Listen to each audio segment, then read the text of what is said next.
Já estão a nos mostrar, breve Jesus voltará. Um novo sol de um novo dia vai raiar, quando Jesus regressar. Breve virá, breve virá, breve Jesus voltará.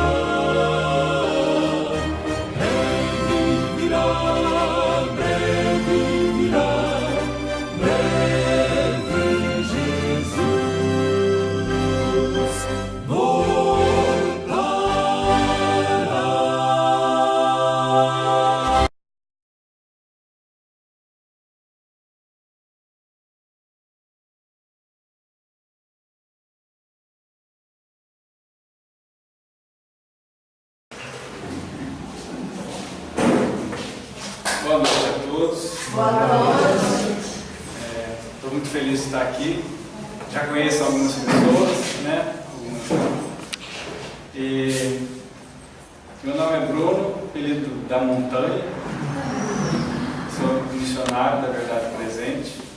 Né? Montanha porque eu moro na Serra da Mantiqueira, né? Ganhei esse apelido do saudoso José Luiz. Alguns de vocês aqui talvez tenham conhecido José Luiz Pereira.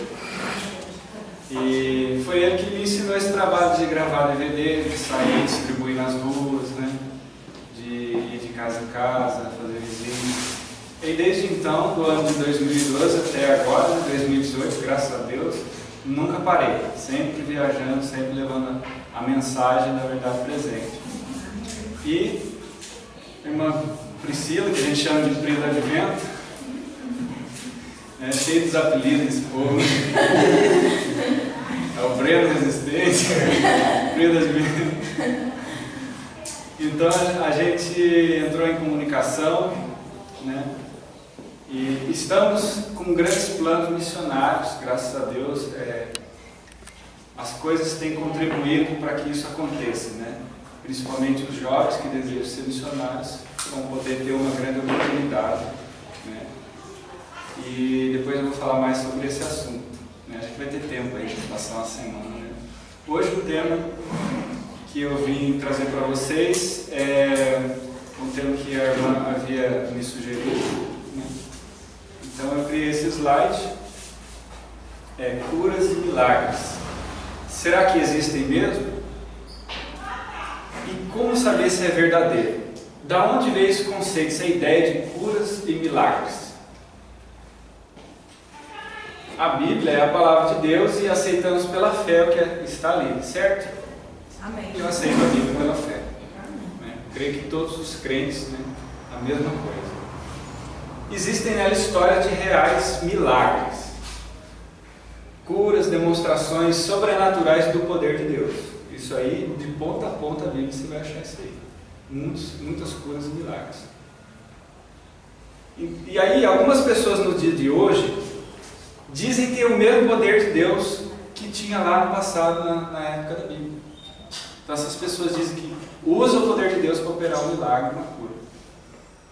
Mas será que é o mesmo poder? E opera da mesma forma como no passado? Vamos analisar isso muito assim, acuradamente. Então, vamos lá numa das histórias do passado, de milagre. A abertura do Mar Vermelho. Foi uma grande demonstração do poder de Deus. A contabilidade era 600 homens hebreus que portavam espada, ou seja, ainda tinha quantas mulheres e crianças e idosos, né? Supõe-se que 2 milhões de pessoas atravessaram o mar, quando Moisés tocou o cajado e se abriu. é uma demonstração inexcusável do poder de Deus. Amém. E se uma pessoa chega e olha aquilo e não acredita, como será que fica? Acredita que aquilo não é o poder de Deus, é o poder de outro. Agora um outro milagre, né? Operado através do profeta Eliseu. Vários milagres, aliás, né? Ele também abriu o rio, batendo na água com um manto de Elias, né? Colocou sal na água, nas águas ruins, que eram águas amargas, que o povo não conseguia tomar, e elas se tornaram boas para beber. Eliseu também multiplicou o azeite da viúva de forma sobrenatural, né? Ela estava com pouco recurso lá de mantimento, e aí ele foi de uma forma sobrenatural, a botija de azeite colocava em um, colocava em outro, não acabava nunca. E aí ele ressuscitou uma criança, tirou o veneno de uma panela de sopa com um punhado de farinha, que eles tinham feito uma sopa com uma erva estranha e não sabia que era venenosa. E o povo estava morrendo de fome, precisava comer. Aí ele foi, pegou um punhado de farinha, jogou lá e o veneno saiu, todo mundo pôde comer. Ele curou um homem de lepra, né, que foi Naamã. Fez o ferro de machado flutuar na água, porque o pessoal estava construindo um barracão. Aí a parte de ferro do machado, na hora que ele bateu, saiu voando, caiu dentro d'água. E o rapaz, nossa, o machado era emprestado, né? O que eu vou fazer agora? Eliseu foi lá, onde é que caiu? Aí ele apontou, né, com um pedaço de pau, caiu ali. Aí Eliseu só fez o machado flutuar. Aí desde quando o ferro flutua? É contra as leis da física, né? Isso. Sim. Mas não é contra as leis de Deus, né? Deus pode tudo. Amém. Então essas demonstrações do poder de Deus, elas mostram muito claramente um motivo para a pessoa acreditar. Mas se esse motivo não é suficiente, a pessoa não acredita, como será que fica? Vamos manter esse raciocínio. A última aqui. Profetizou a abundância de comida depois de uma fome extrema até o preço que teria. Foi quando a cidade foi sitiada, né? E começou a faltar alimento, porque os inimigos estavam ali por fora, ninguém saía, ninguém entrava, foi faltando comida, e ele profetizou até o preço que seria a comida, e de fato aconteceu. Então ele não tinha só o poder de Deus de curar, de fazer coisas sobrenaturais, tinha também de profetizar e de acontecer. Então um servo de Deus, ele dá demonstrações inexcusáveis, que é o poder de Deus que está movendo ele. E a gente vai analisar também sobre a personalidade, como que era essa pessoa em si. Eu vou comparar com os de hoje. Então, lá em 2 Reis 6,17, diz: E Eliseu orou e disse: Ó Senhor, peço-te que abras os olhos para que veja. E o Senhor abriu os olhos do moço, e ele viu, e eis que o monte estava cheio de cavalos e carros de fogo ao redor de Eliseu. Que ocasião era essa?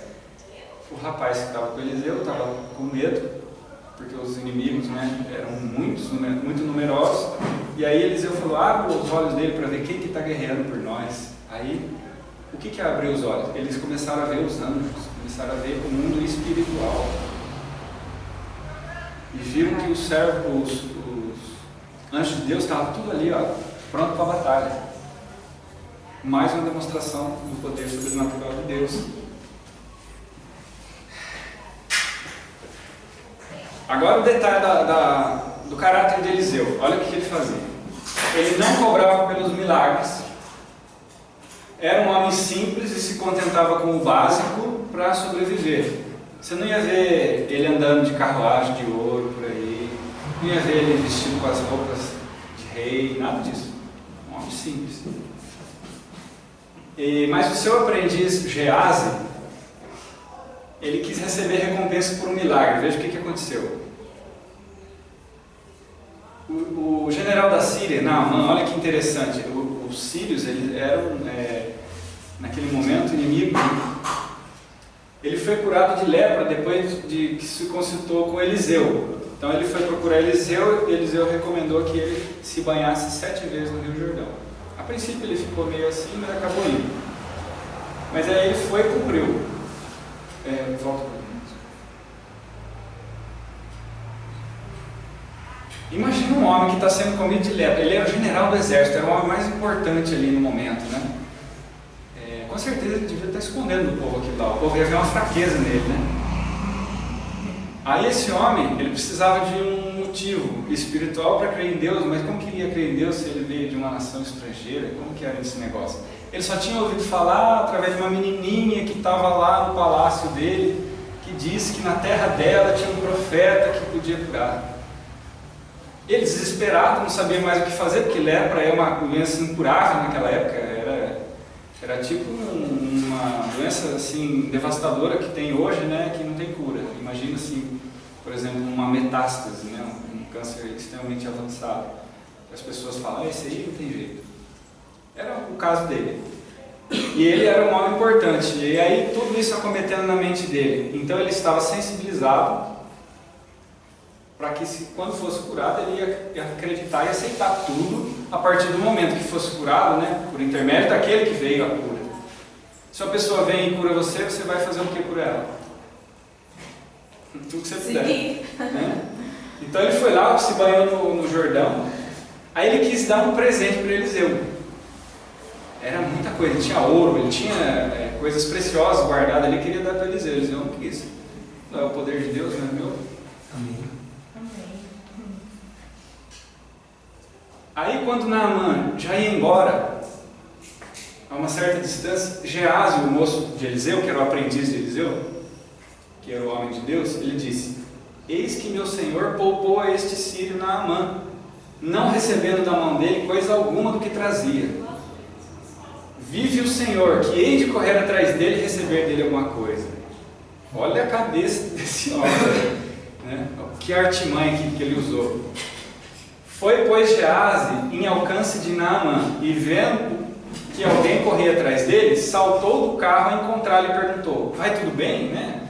Naamã ficou um pouco espantado. Por que o rapaz lá do Eliseu está vindo aqui? Respondeu ele: tudo vai bem. Meu senhor me enviou a dizer, tipo, opa, como que é o negócio aqui? Cara, mentira. Mentiu. Então ele foi e ainda mentiu, disse que era Eliseu que tinha mandado. Eis que agora mesmo vieram a mim 2 mancebos dos filhos dos profetas da região montanhosa de Efraim. Dá-lhes, pois, um talento de prata e 2 mudas de roupa. Mas só um talento de prata, acho que era 25 quilos. Cara. Disse Naamã: ser servido de tomar 2 talentos, e instou com ele e amarrou 2 talentos de prata em 2 sacos, com 2 mudas de roupa, e pô-los sobre 2 dos seus moços, os quais levavam adiante de Geazi. Tendo ele chegado ao outeiro, né, tipo um morro, tomou-os das mãos deles e depositou na casa. Ele despediu aqueles homens e eles se foram. Mas ele entrou e pôs-se diante de seu amo, que era Eliseu. Então perguntou-lhe Eliseu: de onde vens, Geazi? Aí Eliseu já sabia, já tinha pescado, né? Respondeu ele: teu servo não foi a parte alguma. Como assim, né? Eliseu, porém, lhe disse: porventura não foi contigo o meu coração, quando aquele homem voltou do seu carro ao teu encontro? Porventura não foi contigo o meu coração? Era isto ocasião para receber de prata, roupa, olivais e vinhas, ovelhas e bois, servos e servas? Portanto, a lepra de Naamã se pegará a ti e a tua descendência para sempre. Então Geazi saiu da presença dele leproso e branco como a neve. Deus é um Deus de misericórdia e um Deus de justiça. A balança. Aí eu pergunto para você: as pessoas hoje que fazem da mesma forma que Geazi fez, será que vão ter um pagamento diferente? Será que Deus é diferente? Não. Vamos analisar agora as curas e milagres operados por Jesus Cristo. Então, a gente viu curas de um homem lá do Velho Testamento, né, que vivia sobre a velha aliança, e agora Jesus Cristo, como ele se portava, como ele curava, como era a atitude dele. Então, pela ordem, né? Primeiro ele transformou a água em vinho, curou leprosos, aleijados, mudos, cegos, surdos, pessoas deficientes, físicas, mentais, hemorragia, etc. expulsou o demônio das pessoas, ressuscitou mortos, andou sobre as águas, fez uma árvore se secar, apaziguou uma tempestade, multiplicou pães e peixes, e predisse a destruição de Jerusalém e do templo, e avisou como fugir. Não tem uma certa semelhança lá com Eliseu? Mesmo caráter, mesmo Espírito de Deus. Amém.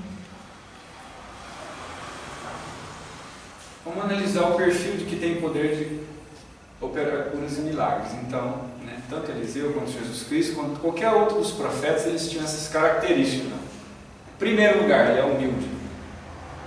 O servo de Deus que opera curas e milagres, ele é humilde. Não é uma pessoa arrogante. Segundo, ele é obediente a Deus. Se Deus mandou, ele faz. Se Deus mandou, ele não faz nada. Ele fica só esperando a ordem de Deus. Não faz nada na cabeça dele. Não pede dinheiro para operar os milagres. Também é outra característica. Não exalta a si mesmo, mas exalta o Todo-Poderoso Criador do Universo, dono do milagre. Até Jesus Cristo fazia isso todo o tempo todo. Amém. Sempre faz algo benéfico e útil para a pessoa. Então tudo que ele faz vai servir de muita utilidade, em algum propósito. Ele vai ter assim uma lógica, né? E ele não se alia com pessoas más, também é um detalhe importante. Eliseu, muitas das vezes as pessoas tentavam, né, vir ao redor dele, de Elias, de outros profetas, e eles, vai para lá, não tem nada contigo. Jesus Cristo da mesma forma, não tinha nada com pessoas arrogantes, cheias de si, né, que queriam só posições.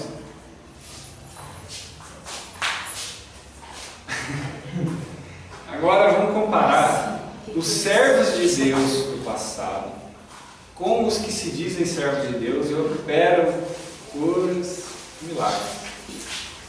Esse aqui é famoso, ele passa na TV lá em São Paulo, Agenor Duque, não sei se já ouviram falar. O apelido dele é Agenor Truque. Eu já fui na igreja lá. Amor, Deus é amor? Não, é plenitude do trono de Deus. Então você vai lá e ele faz encenações, por exemplo, aqui ele está vestido de saco, com uma coroa desse tamanho na cabeça, não sei porquê.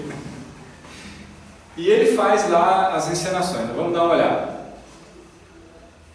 Então as curas de hoje, elas acontecem em dias programados, igual a um show, e onde ocorrem em massa, o curandeiro as realiza em público para dar mais credibilidade. Né? Essa cena aqui é comum nas igrejas, eu já andei por lá, eu já vi isso aqui.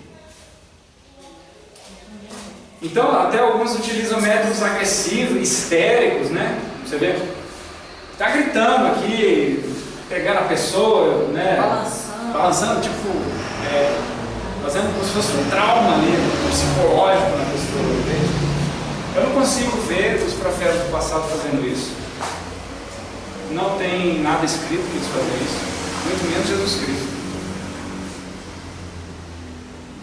Usam paletó mágico, entre outras técnicas, né? Fazendo talvez uma alusão ao manto do profeta Elias. Então, esse homem aqui, ele é o Ben-Hinn, não sei se vocês já ouviram falar dele, é um pregador mundial famoso.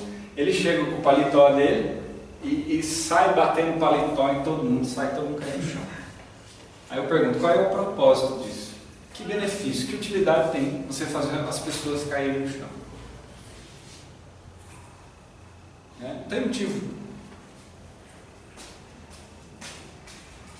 E aí grande parte das pessoas que vêm com alguma doença para serem curados, elas saem um pouco melhor. Isso eu já vi pessoalmente. Pessoa que chegou, não enxergava muito bem. Aí chegou lá, eu assisti, né, o culto lá. Aí eu, o que você tem? O problema nos olhos, não consigo enxergar direito. Aí o curandeiro fala as palavras mágicas lá. A pessoa fica assim, meio quieta, meio apática. E aí, né, ele pergunta, está enxergando melhor? A pessoa, um pouco melhor.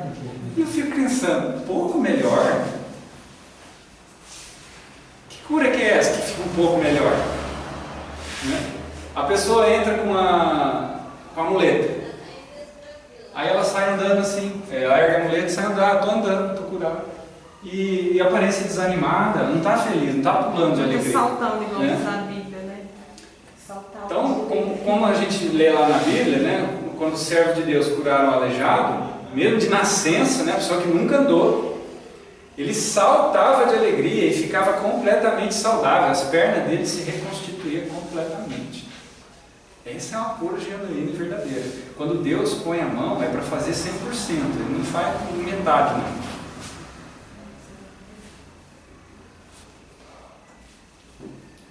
Olha como que aconteceu essa cura, só para vocês comparar como é que isso acontece. Atos 3:1. Pedro e João subiam ao templo à hora da oração, a nona.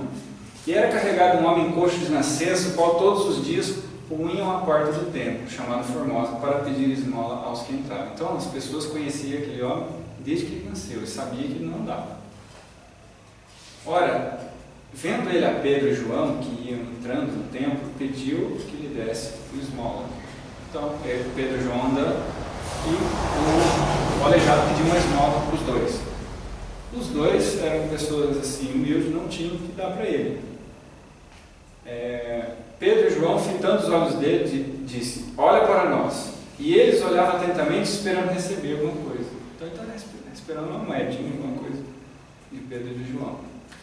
E disse-lhe Pedro: não tenho prata nem ouro, mas o que tenho, isto te dou. Essa palavra é fantástica. Amém.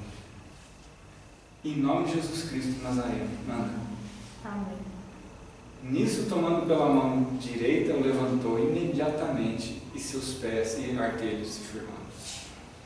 E dando ele um salto, pôs-se em pé, começou a andar, entrou eles no templo, andando, saltando, louvando a Deus. Imagina os três felizes, pulando alegre, entrando no templo, louvando a Deus.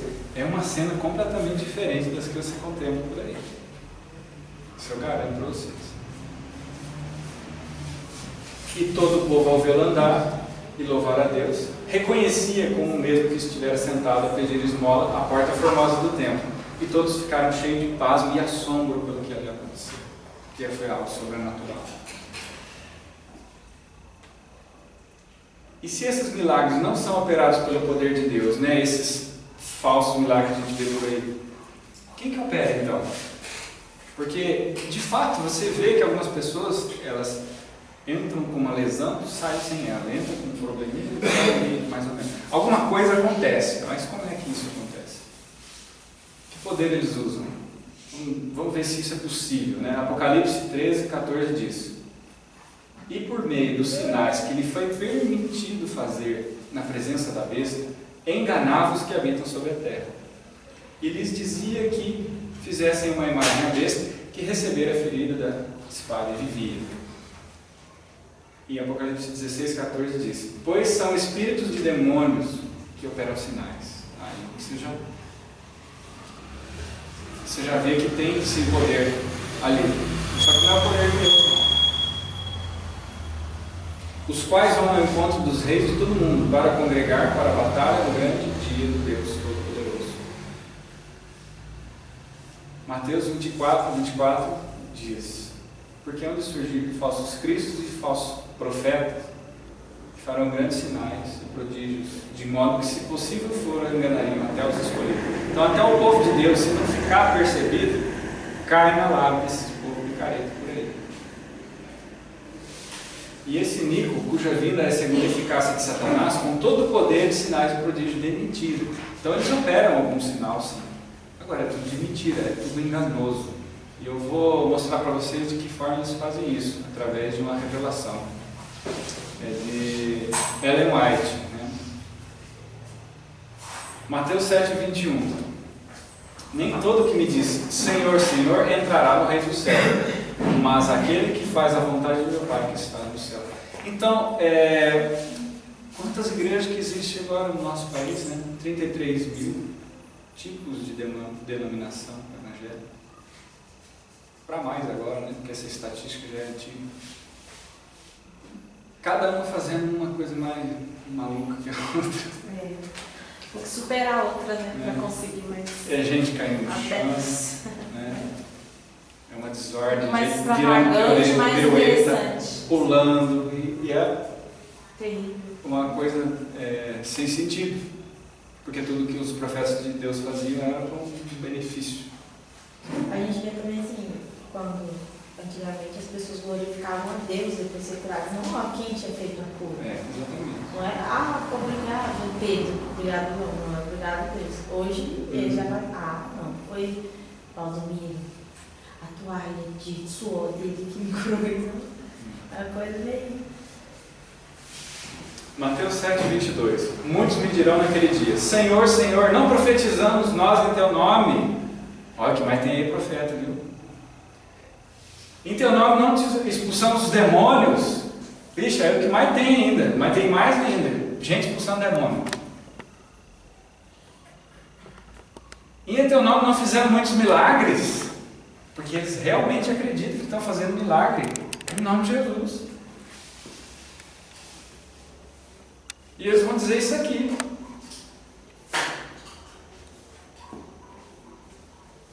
Então lhes direi claramente: nunca vos conheci, apartai-vos de mim, vós que praticais a iniquidade. Você conhece Jesus se você pratica o bem, se você pratica aquilo que é a vontade de Deus. Quem pratica a iniquidade pode falar que serve a Deus até o fim da vida. Quando chegar no dia do juízo, ele vai ser enganado, iludido pelas próprias mentiras que ele praticou o resto da vida. Nos dias de Jesus, alguns diziam que o poder que Jesus usava para fazer milagres era o poder do diabo. E o que isso ocasionou? Mateus 12:27, disse Jesus: se eu expulso os demônios por Beelzebul, por quem os expulsam os vossos filhos? Por isso eles mesmos serão os vossos juízes. Mas se é pelo Espírito de Deus que eu expulso os demônios, logo é chegado a vós o reino de Deus. Então eles estavam questionando Jesus de usar o poder do diabo para operar milagres. E o que isso acarretou para eles mesmo? Mateus 12:30 diz: quem não é comigo é contra mim, e quem comigo não junta, espalha. Portanto vos digo, todo pecado e blasfêmia se perdoará aos homens. Mas a blasfêmia contra o Espírito não será perdoada. Se alguém disser alguma palavra contra o Filho do Homem, isso lhe será perdoado. Mas se alguém falar contra o Espírito Santo, não lhe será perdoado, nem neste mundo, nem no vindouro. Vamos entender com consistência o que quer dizer isso aí. O conceito que Jesus está dizendo. O que é o Espírito? É a operação física. Você está vendo ali o mar se abrir, você está vendo ali a pessoa ser curada. Isso é a operação do Espírito. Se você falar contra isso, dizendo que é o poder do diabo, mesmo sendo de Deus, aquilo, uma coisa fantástica, você fala: não, isso aqui não é de Deus, isso aqui é tudo coisa do diabo. O que mais Deus pode fazer por você? Se você não acredita nem em milagre. Não existe nenhum arrependimento para isso.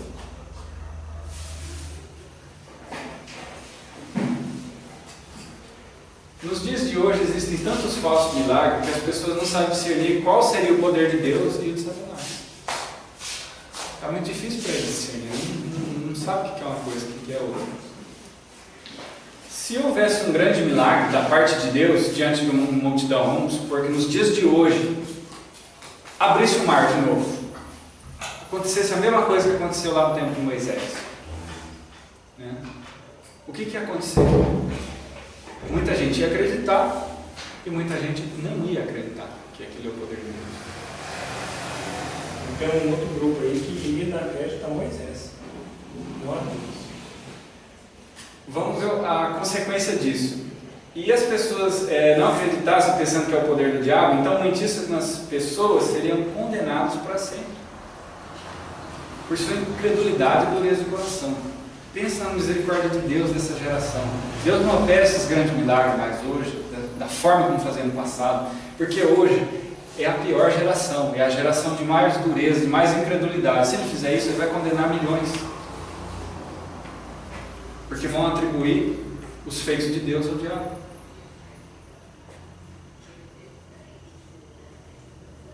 E é por misericórdia de nós, nessa nossa geração incrédula, né, que esses milagres não se operam. Mas eu creio que existem sim milagres verdadeiros, só que a gente precisa saber discernir usando a Bíblia. Bom, nos nossos dias a fé é o que mais tem motivado a vida do verdadeiro servo de Deus. Crer mesmo sem ver. Eu acho que o milagre que acontece hoje mesmo é a fé. Não posso dizer para você, se uma pessoa foi curada, aquilo não é a operação de Deus. Existe sim a possibilidade, sim, de alguém ser curado pelo poder sobrenatural de Deus. Não exclua essa possibilidade. Deus é poderoso, Ele faz o que Ele quiser, a hora que Ele quer. Agora, como saberemos discernir? Né? Será que nosso coração está endurecido? Se está suscetível a crer? Tudo vai depender da fé. Então, primeiro a gente tem que buscar a fé bem fundamentada, bem firme, para não ser enganado. Vamos para o exemplo de Tomé. João 20, versículo 24. Ora, Tomé, um dos 12, chamado Dídimo, não estava com eles quando veio Jesus, e dizia-lhes, pois, os outros discípulos: vimos o Senhor. Ele, porém, lhe respondeu: se eu não vir os sinais dos cravos nas mãos, não meter a minha mão no seu lado, de maneira nenhuma crerei. Ele já demonstrou assim total incredulidade. Todos os companheiros dele viram, exceto para ele que viram, ele não. Eu tenho que ver. E não é só ver, não. Tem que pôr a mão em mim para ver se é Jesus mesmo. O que ele estava demonstrando? Falta de fé.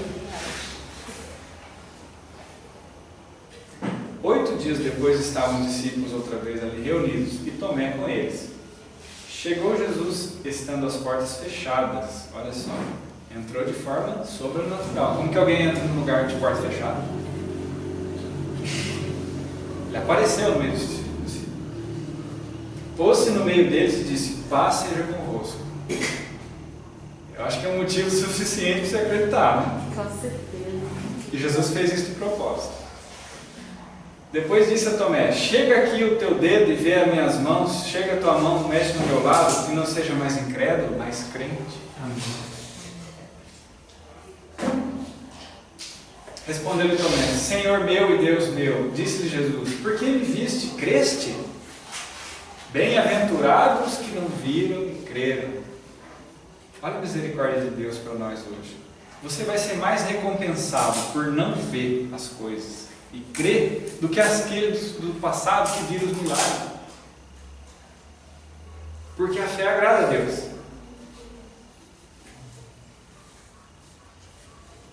Jesus, na verdade, operou na presença de seus discípulos ainda muitos outros sinais que não estão escritos nesse livro. Esses, porém, estão escritos para que creiais que Jesus é o Cristo, o Filho de Deus, e para que, crendo, tenhais vida em seu nome. Esse é o mais importante para nós. Você lê as histórias e pela fé você crê nelas, sem ter visto essas histórias. Então, crer sem ver agrada mais a Deus do que a famosa frase: ver para crer. A gente tem que mudar esse conceito na nossa mente. Crer, mesmo sem ver. Ora, sem fé é impossível agradar a Deus. Em Hebreus 6. Porque é necessário que aquele que se aproxima de Deus creia que Ele existe e que Ele é galardoador dos que os buscam, é o recompensador dos que o buscam. Se você realmente diz crer em Deus, você tem que acreditar que Ele vai atender aquilo que você está precisando, necessitando. Disse-lhe ele: por causa da vossa pouca fé, pois em verdade vos digo que se tiveres fé como um grão de mostarda, direis a este monte: passa daqui para acolá, e ele há de passar, e nada lhe será impossível. Interessante que eu estava hoje mostrando para a Priscila, para a Nara, para a David, o grão de mostarda, de fato, né? Eu plantei lá em casa e falou mesmo, é a maior das hortaliças, ela fica desse tamanho assim. E solta um monte de vagenzinho minúsculo assim, desse tamanho, e dá uns grãozinhos que não quer. O interessante é que o poder de germinação da mostarda, ele é extraordinário. Você semeia um monte de outras hortaliças, elas mais ou menos, mas não, as mostardas, mal você jogou, está chegando na terra para nascer. E eu acredito que Jesus falou isso porque era a linguagem que o povo entendia. Você semeia aqui na terra e ganha no reino do céu uma coisa muito maior, né? Um grãozinho desse tamanho, que é o quê? A sua fé. Você acreditar nas palavras da Bíblia, nas palavras de Jesus, é como semear esse grãozinho de mostarda. E ele tem um poder germinativo incrível, muito grande. E ele vai crescer, se tornar a maior das hortaliças e dar milhares de outras sementes. E rápido. Jesus usou a planta certa para falar da fé. Isso, hoje eu tenho certeza disso, depois que eu vi ela nascendo, frutificando. Olha como ele tocava no nosso coração usando as parábolas da natureza.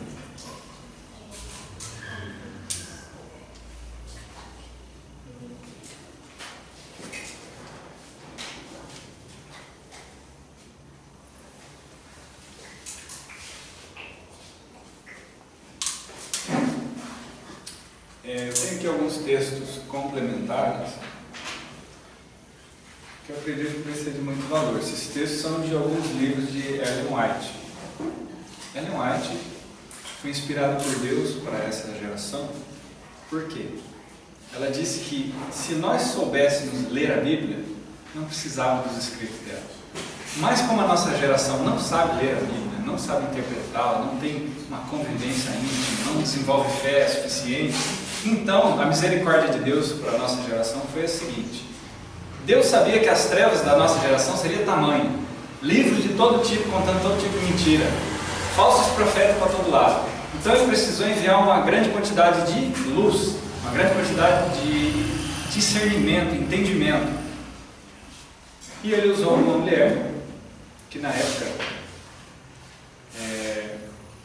ninguém dava nada, se falava, não, essa moça fraquinha, doente, não, não sabe nem ler direito. Mas ele usou um instrumento fraco para poder exaltar o poder dele, não o poder do ser humano. Se fosse um rei, uma pessoa de fama, daria glória a si mesmo. Mas como era uma pessoa humilde, não deu glória a si mesmo, deu glória a Deus por tudo que fez. Amém. Vamos lá. Esse texto está no Grande Conflito 539. A grande prova. A lei e ao testemunho. Se eles não falarem segundo essa palavra, não haverá manhã para eles. Isaías 8:20. O povo de Deus é encaminhado às Santas Escrituras como a salvaguarda para a influência dos falsos ensinadores e poder ilusório dos espíritos das trevas. Satanás emprega todo o artifício possível para impedir os seres humanos de obterem conhecimento da Bíblia, pois os claros ensinos desta põem a descoberto os seus enganos. Em todo o avivamento da obra de Deus, o príncipe do mal está desperto para a atividade mais intensa. Então, quando os servos de Deus estão se reunindo mais, estão mais animados, né? Estão batalhando contra as trevas, aí que Satanás se preocupa, opa, vamos atrapalhar isso aí. Aplica atualmente todos os seus esforços em preparar-se para a luta final contra Cristo e seus seguidores. O último grande engano deve logo patentear-se diante de nós. O anticristo vai operar suas obras maravilhosas à nossa vista. Tão meticulosamente a contrafação se parecerá com o verdadeiro que será impossível distinguir entre ambos sem o auxílio das Escrituras Sagradas. Pelo testemunho destas, todos declararão que todo prodígio deverá ser provados. Quem não lê a Bíblia vai acreditar em todas as operações do engano que vier. Quem não sabe ter discernimento e fé vai cair. É isso que está dizendo aqui.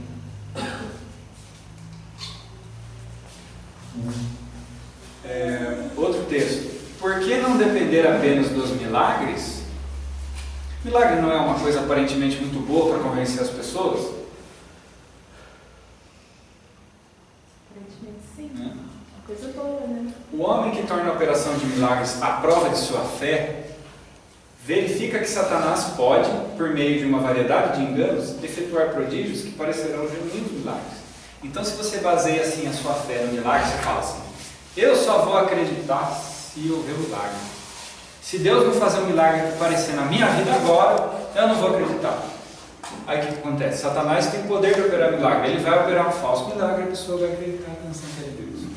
Está entendendo por que hoje Deus não usa a mesma forma do passado? Porque existe uma grande quantidade de pessoas que baseiam sua fé nos milagres. Então, se Deus usar esse método, muitas pessoas vão se perder. Outro texto: Satanás é um astuto trabalhador e introduzirá falsidades sutis para obscurecer e confundir a mente e extirpar as doutrinas da salvação. Os que não aceitam literalmente a palavra de Deus serão apanhados em sua armadilha. Anjos maus estão em nosso encalço a cada momento. Eles ocupam nosso novo território e realizam maravilhas e milagres na nossa vista. É o que está acontecendo hoje. Não tenho dúvida. Todas essas operações que eu coloco aí, que a gente não sabe explicar, é tudo poder espiritual. O poder do maligno. E para você saber qual que é o poder de Deus, só na Bíblia. Só se estiver ali, ó, no crivo da Bíblia, provando por A mais B que aquilo é... A lei é testemunho. A lei é testemunho. Passa esse. Pode passar esse. Sim. Eu vou encerrar com esse aqui, ó. Não precisamos ser enganados. Cenas assombrosas com as quais Satanás está intimamente ligado terão lugar em breve. A palavra de Deus declara que Satanás operará milagres. Tessalonicenses 2:9, Apocalipse 6:14, fará com que as pessoas fiquem doentes e depois, de repente, removerá delas o seu poder satânico. Então, a pessoa que chega doente para um curandeiro desse curar, foi o próprio Satanás que colocou a doença nela. Aí, quando chega lá, ele simplesmente remove a doença. Por isso que a pessoa sai mais ou menos. É todo um teatro dele. Ele põe e ele tira. Serão considerados então como curados. E essas obras de cura aparente levarão os adventistas do sétimo dia à prova. Nosso povo.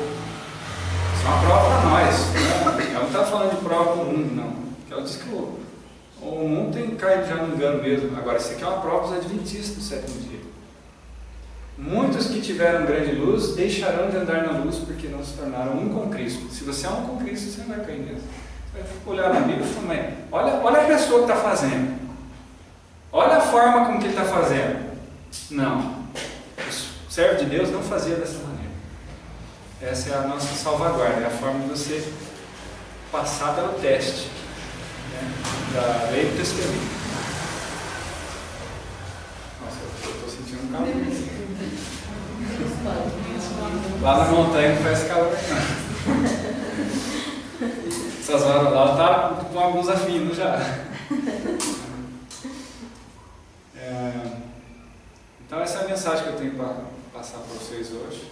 Amém. Se alguém tiver algo para acrescentar, alguma dúvida, queira falar, pode se manifestar. Queria ler uma passagem que é em João capítulo 5, verso 39, né?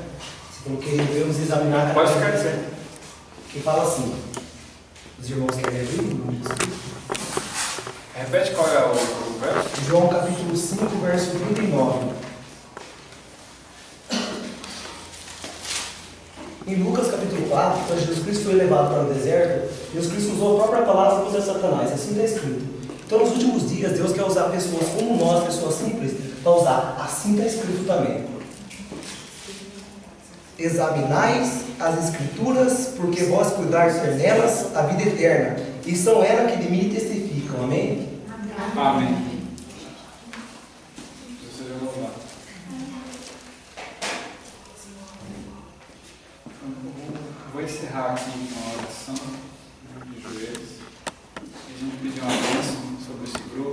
presença sobre os lares e sobre a missão que nós vamos fazer aí essa semana toda, né?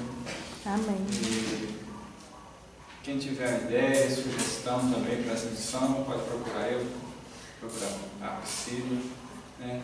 Visitas, tudo, a gente vai ver como é que vai fazer tudo isso aí. Né? A gente tem uma programação já definida, né? Um cronograma, já tem pregações na praça, né? A gente vai distribuição falar. de DVDs, de folheto. E claro que a gente vem como missionário, mas vem também para a igreja toda, né? Todo mundo participar. Então a gente quer trabalhar em conjunto com todos vocês. Vamos orar?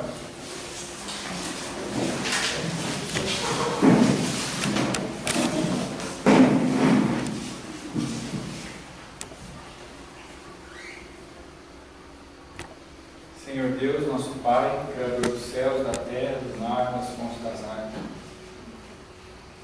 Nós estamos aqui, Senhor, humildemente, de joelhos na Tua presença, porque Tu és o Rei do universo.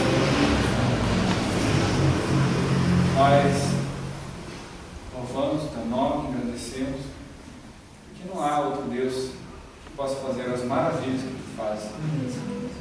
Todos os outros deuses são vaidade. Todos os outros deuses dessa terra, Senhor, são como nada diante de Ti. Pois não tem a Tua sabedoria, o Teu poder, a Tua misericórdia, o Teu amor, a Tua justiça. Nós Te adoramos e pedimos a Ti, Senhor, dai-nos o discernimento. Senhor, que não se aparte de nós a fidelidade, a justiça e a sabedoria, para decidir quais os caminhos que vamos escolher na nossa vida. Que o inimigo não prevaleça em nenhum dos lares aqui. Que o Senhor vá acompanhando com os Teus anjos, cada um às suas casas. Que os Seus anjos possam andar, passear pela casa dos Teus servos, se agradar de estar na presença deles. Que o Senhor purifique a nossa mente, para que o nosso coração esteja inteiramente aberto a seguir a Ti. Perdoa, Senhor, nossos maus pensamentos, iniquidades, palavras torpes, palavras duras contra o nosso semelhante. E reúna, Senhor, os Teus servos, os Teus atalaios por esse país, aqueles que estão a anunciar a mensagem, aqueles que desejam anunciar, aqueles que têm uma motivação no coração para Te servir. Dê capacidade, Senhor, de todos eles, de nos encontrarmos e trabalharmos juntos para Ti. Despeça-nos, Senhor, todos em paz, em nome de Jesus.